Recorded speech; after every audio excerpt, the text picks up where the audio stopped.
عمران خان کے کاغذات نامزدگی مسترد کیے جانے کے خلاف اپیل پر الیکشن کمیشن کو نوٹس جاری کر دیا گیا۔ اپیل پر سماعت لاہور ہائی کورٹ کے جسٹس علی باقر نجفی کی سربراہی میں 3 رکنی بینچ نے کی، جس میں عمران خان کی طرف سے عزیز بھنڈاری ایڈوکیٹ پیش ہوئے۔ وکیل نے عدالت کو بتایا کہ بانی چیئرمین پی ٹی آئی نے NA-122 لاہور اور 99 میاں والی سے انتخاب کے لیے کاغذات جمع کروائے۔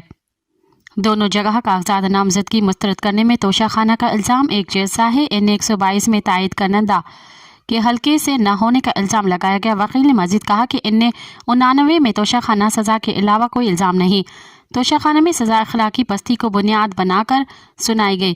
عدالتی فیصلوں میں اخلاقی پستی کی کوئی تشریح موجود نہیں۔